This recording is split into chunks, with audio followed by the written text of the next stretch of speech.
speak to the concerned receiver.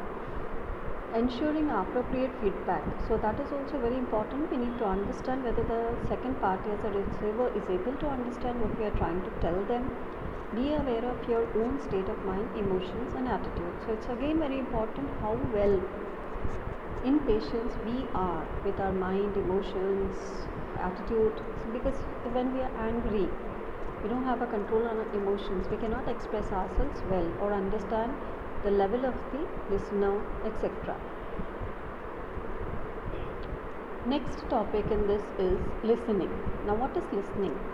Listening is the absorption of the meanings of words, sentences by the brain. Listening leads to understanding of facts and ideas. So basically you can understand listening as something which helps you to know the fact and ideas or the information. Various stages to listening. Hearing is just superficial listening, wherein you don't grasp what is being taught to you, told to you. Focusing on message, not the person, is another stage. You are looking at the person who is well dressed or not, who is well good in hairstyle, in way his body language is, etc. Comprehending and interpreting. So understanding and taking or extracting meaning out of what is being told by the sender is important stage of listening. Analyzing, evaluating is finally understanding what has been told through a person to us, and we as a listener should understand, analyze it. Responding is whatever we have understood. If a question is asked, answering the question and remembering what has been told. So these are various stages of listening.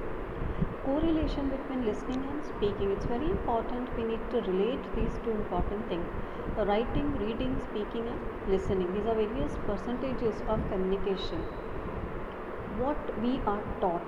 The amount we are taught depends upon the writing skill, reading skill, speaking and the listening skill. And you can see the maximum percentage is a 45% of listening skill in communication is important. Then is speaking and then reading and writing.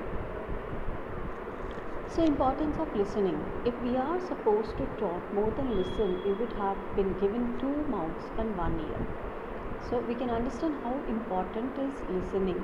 It's just a proverb given by Mark Twain, who says that since we are given 2 ears, we need to hear properly, then only we can understand. Techniques of active listening. Paraphrase, summarize, question. So 3 ways you can listen actively. That means not only just hearing but understanding what has been told to you. Paraphrases, rotate what was said in your own words or restate what was said to you in your own words. So restating or paraphrasing in simplifying it and makes you understand what has been told to you in a simpler way. Summarize is put it short, pull together main points of the speaker. Question is challenge speaker to think further, clarifying both your mind and their understanding, however, suspend and judgment. So that's very important. If you have the paraphrase, you have summarizing and you have questioning skill, definitely you can be called the active listener. Path for good communication. What are the paths for the good communication? Listen to understand, understand before speaking, speak to be understood, seek understanding before proceeding, and again repeating if at all it is not understood. Now let's understand the next topic. In the next class we'll continue. That's all for today. Thank you, students.